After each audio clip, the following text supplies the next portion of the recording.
అత్యంత శ్రేష్టమైన నామములో మీ అందరికీ వందనాలు. అలాగే సంబంధించిన దేవునికి ప్రత్యేకమైన తెలుసుకున్నాను. అలాగే మన దేవజనులకి ఎవరికి వందనాలు. 7వ మాట చెప్పుకుంటాం. లూకా సువార్త 23వ అధ్యాయం 46వ వచనం. అప్పుడు యేసు గొప్ప శబ్దముతో కేక వేసి, తండ్రి, నీ చేతికి నా ఆత్మను అప్పగించుకొనుచున్నాను నేను. ఆయన ఇలాగ చెప్పి ప్రాణం ఇచ్చింది. చాలు. దీని నిమిత్తమై చిన్న ప్రార్థన చేసుకుని అనంతరం వాక్యంలోకి వెళ్తాను. మహాపరిశుద్ధులైన ప్రియ పరులకు తండ్రి, నీ పరిశుద్ధులను పాల్గొనగా తెలుసుకున్న దేవా తండ్రి, అయ్యా పరిశుద్ధులు నిలబడవలసిన చోటు నా ప్రభు, ఎందుకు పనికిరాని వాటిని ఆయన నన్ను నా ప్రభు పురుగు వంటి వాటిని నన్ను క్షమించిన దేవా. అయ్యా తండ్రి, మీ మాటలలో ఒక మాట కన్నా ప్రభు నన్ను ఏర్పరచుకున్నది తండ్రి మీ కొందరు తెలిసిన దేవా తండ్రి, దయతో సహాయం దయచేయండి, దయతో నన్ను మన్నించండి దేవా. అయ్యో ఈ సిలువ మాటలు చెప్పేందుకు నా ప్రభు నేను ఎంత మాత్రం యోగుడని కానీ అయినా అయ్యా నా మాటలు కాదు కానీ నా ప్రభు మీరే మాట్లాడి నా ప్రభు అయ్యా తండ్రి, అయ్యా వాక్యం ద్వారా మా హృదయాన్ని సరి చేసుకునే భాగ్యాన్ని మా అందరికీ దయచేయమని కోరుకొనచ్చు. మా యేసు పరిశుద్ధ నామములో ప్రార్థన చేసేందుకు ద్వారా కోరుకొనుచున్నాం తండ్రి. ఆమేన్. చదవండి. లోకాసు. అప్పుడు యేసు గొప్ప శబ్దముతో కేక వేసి, తండ్రి, నీ చేతికి నా ఆత్మను అప్పగించుచున్నాను. ఇక్కడే చాలు. ఇక్కడ ఏమంటున్నాడు? తండ్రి, నీ చేతికి నా ఆత్మను అప్పగించుచున్నాను. ఇక్కడ అప్పగింత అనేది ఒక సమర్పణ అనేది కూడా మనం చూసుకోవచ్చు. అప్పగింత, సమర్పణ, త్యాగం అనేవి పదాలు కూడా దానికి మనం సంపాదించవచ్చు. అలాగే దేవత దేవుడు తండ్రి అయిన దేవుడితో అంటున్న మాట, తండ్రి, నీ చేతికి నా ఆత్మను అప్పగించుచున్నాను. ఆయన చేసిన పనులన్నీ సమాప్తం చేసి సంపూర్తి చేసి లేఖనాలు నెరవేర్చి ఆయన యొక్క ఆత్మను దేవునికి అప్పగించాడు, సమర్పించాడు తన ఆత్మను దేవునికి. దేవుడైతే ప్రతి ఒక్క ఆయన చేయవలసిన కార్యము ప్రతిదీ కూడా నెరవేర్చి అన్నీ కూడా సంపూర్తి చేసి ఆయన యొక్క కార్యాన్ని అనేది ముగించి తన ఆత్మని ఎవరికి అప్పగించాడు? దేవుడికి అప్పగించేశాడు. అలాగే మనం ఈ లోకంలో కూడా మనం దేవుడికి సమర్పించవలసినవి ఏమున్నాయి?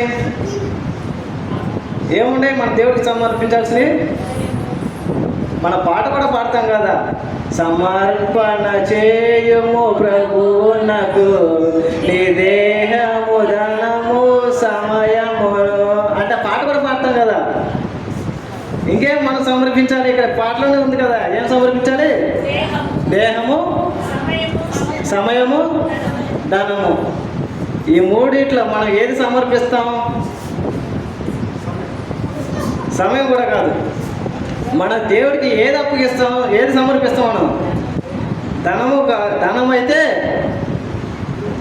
ఎంత కావాలన్నా సమర్పిస్తాం. ఒకవేళ మనకు నచ్చకపోయినా దేవుడికి ఇవ్వాలి కదా, సర్లే ఇచ్చేద్దాంలే అని చెప్పి కూడా అప్పగిస్తాం. కానీ మన దేహాన్ని అప్పగించాం, మన సమయాన్ని అప్పగించాం.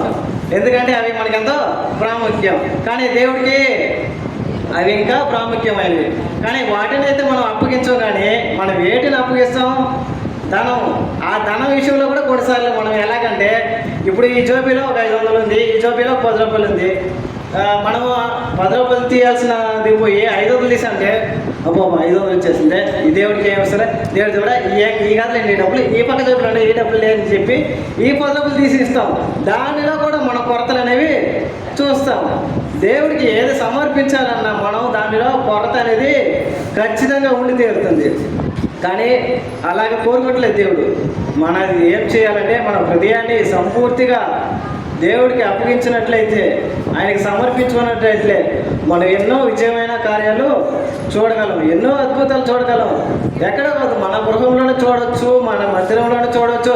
నీతో పక్కన పనిచేసేవారు కూడా నీ గురించి ఒక మంచి సాక్ష్యం అనేది కూడా పొందుకోగలం. అలాగే పొందుకోవాలంటే మనం ఏం చేయాలి? మన జీవితాన్ని ఎవరికి సమర్పించాలి? దేవుడికి సమర్పిస్తేనే కానీ మన జీవితం ఎప్పుడు కూడా ఫలవంతం మారదు. మన జీవితాన్ని ఎప్పుడైతే దేవుడికి సమర్పిస్తామో అప్పుడే మన జీవితంలో విజయాలు అనేవి ఎన్నో చూస్తాం. మనం కూడా మంచి సాక్ష్యం అనేది కూడా పొందుకుంటాం. దేవుడికి మన జీవితాన్ని అప్పగించుకోకుండా దేవుడా నన్ను సరిచేయి, నన్ను ముట్టు, నన్ను తాకు, నన్ను స్వస్థపరచు అంటే కుదరదు.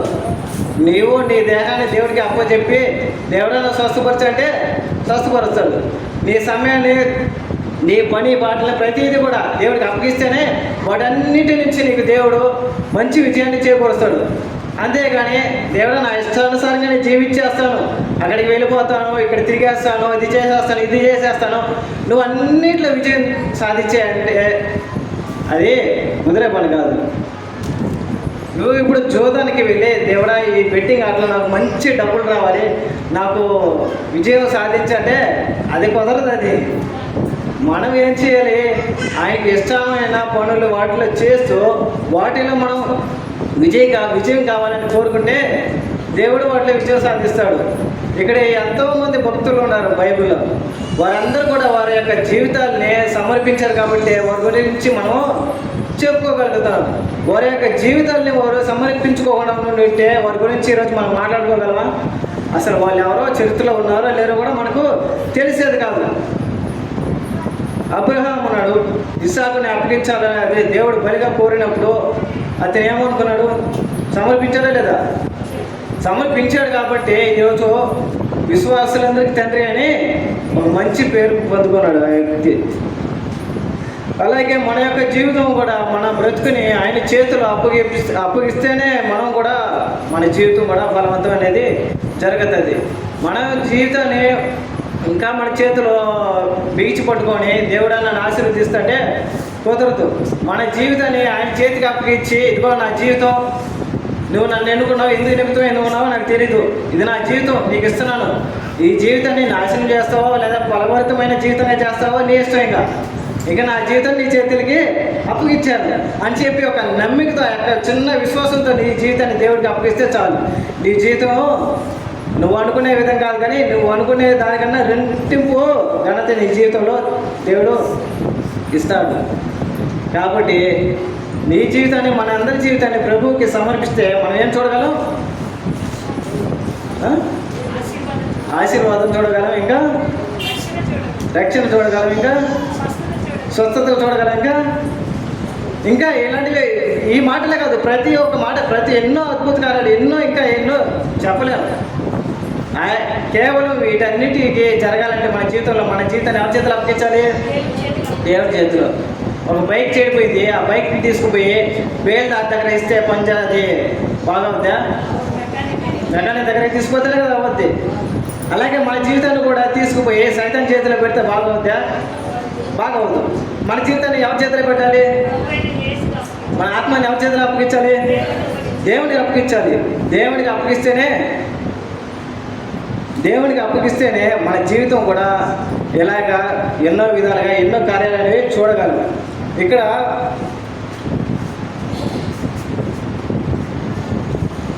మరొక విషయం, రక్తం కార్చున్న అపోస్తలుడు అని ఎవరికి పేరుంది? ఇంకొకరు ఉన్నారు, బైబిల్లో వ్యక్తి కాదు, బయట వ్యక్తి. అందుకనే ఈ మామూలుగా ఈ లోకవంతలే కాకుండా అప్పుడప్పుడు భక్తుల చరిత్రలు అనేది కూడా చదవాలి. అలా చదివినప్పుడు వారి యొక్క విశ్వాస జీవితంలో ఎన్ని గాయాలు పడ్డారో, ఎన్ని అద్భుతాలు చూశారో అవన్నీ మనం చదివినప్పుడు మన జీవితంలో కూడా వారి యొక్క చిన్న సాక్ష్యం అనేది మనకి ఎంతో బలాన్ని, ఆశీర్వాదాన్ని చేకూరుస్తాయి. కాబట్టి ప్రతి ఒక్కరు కూడా ఈరోజు నిశ్చయం చేయాలి, భక్తుల చరిత్రలు చదవాలి. సాధు సుందర్ సింగ్ ఆయన పేరు. ఆయన యొక్క చిన్నతనంలో దేవుని ఎంతో ద్వేషించిన వ్యక్తి. ఎన్నో క్రైస్తవుల మీద రాళ్లతోనూ పేడ ముద్దలతోనూ కొట్టిన వ్యక్తి ఆయన. ఒకరోజు దేవుడు అతనికి ప్రత్యక్షమయ్యాడు, తన జీవితాన్ని అతనికి దేవుడికి సమర్పించాడు. సమర్పించిన తర్వాత వారి యొక్క తల్లిదండ్రులు సాధు సుందర్ సింగ్ ఏంటి ఈ విధంగా అయిపోతున్నాడని చెప్పి వారి అందరూ కూడా ఎన్నోసార్లు ఆలోచించినప్పుడు ఒకరోజు తన మామయ్య సాధు సుందర్ సింగ్ తీసుకుపోయి ఒక గదిలోకి తీసుకువెళ్ళాడట. ఆ గదిలో ఈ సాక్ష్యం అందరికీ తెలిసిందే, కానీ మరొకసారి చెప్తున్నాను, జాగ్రత్తగా ఉంది. ఈ ఒక రూమ్లోకి తీసుకువెళ్ళినప్పుడు ఆ రూమ్ నిండా బంగారం ఉంది, మరొక రూమ్ నిండా వజ్రాలు, ఇంకా ఈ వెలగల రాళ్ళు, ఇంకా ఎన్నెన్నో డబ్బు, ఎంతో ఐశ్వర్యం అంతా ఆ యొక్క రూమ్లో ఉంది. నువ్వు ఆ యొక్క మతాన్ని విడిచిపెట్టి, ఆ క్రీస్తుని విడిచిపెట్టి నువ్వు నా కూతురిని పెళ్లి చేసుకుంటే ఈ బంగారం అంతా నీకు ఇస్తాను, నా ఆస్తిని, ఇది కాకపోతే ఇంకా ఆస్తిని కూడా నీకు ఇస్తాను అని చెప్పాడు. దానికి ఒప్పుకోలేదు. సరే ఇంక ఎలా చేయాలని చెప్పి తన మామయ్య తన కూతురు దగ్గరికి వెళ్ళి, సాధు సుందర్ సింగ్, ఆ దేవుడిని విడిచిపెట్టేయాలి, నువ్వు ఎలా చేస్తావు ఏం చేస్తావు నాకు తెలియదు. అతను ఆ దేవుడిని, ఆ మతాన్ని విడిచిపెట్టేసి వచ్చేసి మన దగ్గరే ఉండాలని, నువ్వు ఏ విధంగా చేస్తావు చెయ్యి, నేను ప్రతిదానికి ఒప్పుకుంటానని చెప్పి అతను తన కూతురికి సెలవిచ్చి పంపించాడు. పంపించినప్పుడు ఒక చీకటి గదిలోకి తీసుకొని వెళ్ళే సాధు సుందర్ సింగ్ ఆ యొక్క స్త్రీ ఆమె మీద ఒక నూలు వస్త్రం లేకుండా అతన్ని ఎలాగ ఒక స్త్రీ పురుషుని ఎలా టెంప్ట్ చేయాలో, ఎలా వశపరచుకోవాలో ప్రతి విధంగా చేసింది. కానీ సాధు సుందర్ సింగ్ అన్నమాట ఏంటి, నా ముందు సిలువ నా వెనుక లోకం.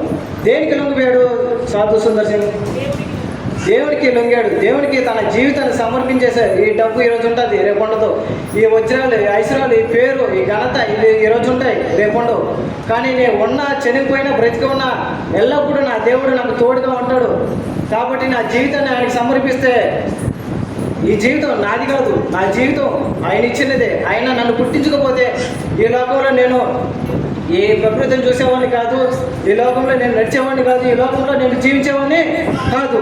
ప్రభు నన్ను సృష్టించాడు, నన్ను జన్మింపజేశాడు, నా తల్లి గర్భంలో ఆయన నన్ను నిర్మించాడు. కాబట్టి నా జీవితం దేవుడికి అని చెప్పి దేవుడికి సమర్పించుకున్నాడు తప్ప ఆ యొక్క స్త్రీకి సమర్పించుకోలేదు, ఆ యొక్క ఆస్తులకి అంతస్తులకి సమర్పించుకోలేదు.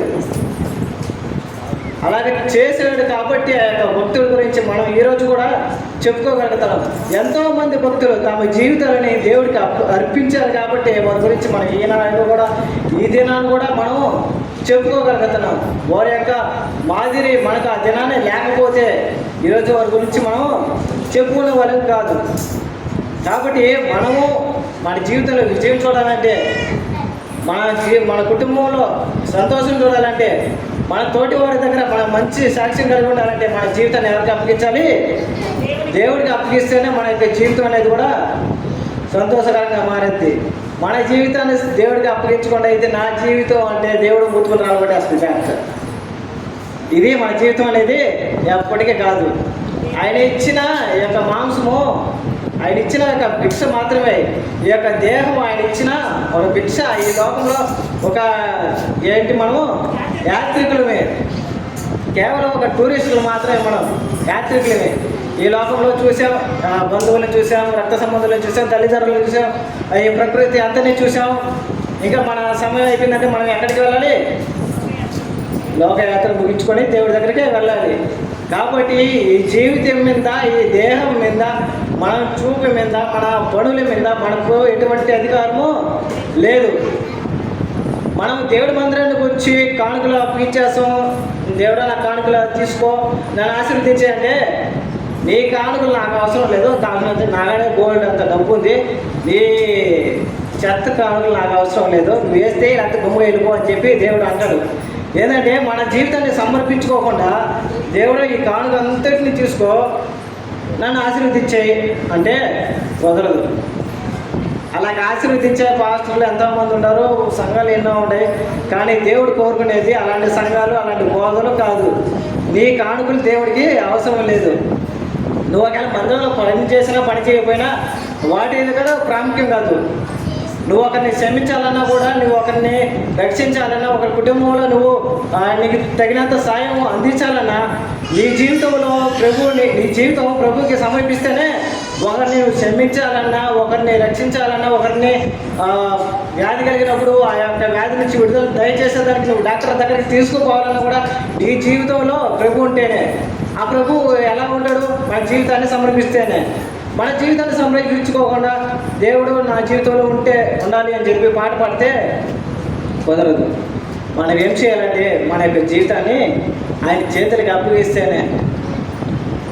మన యొక్క ప్రవర్తన అంతట్లో ఆయన అధికారంకి లోబడితేనే, మన యొక్క బ్రతుకుని ఆయన చేతులకి అప్పగిస్తేనే, మనం కేవలం ఇక్కడ మందిరానికి వచ్చి పాటలు పాడేసి వాక్యం చెప్పేసో లేదా కానుకలు వేసేసో వెళ్ళిపోతే కాదు.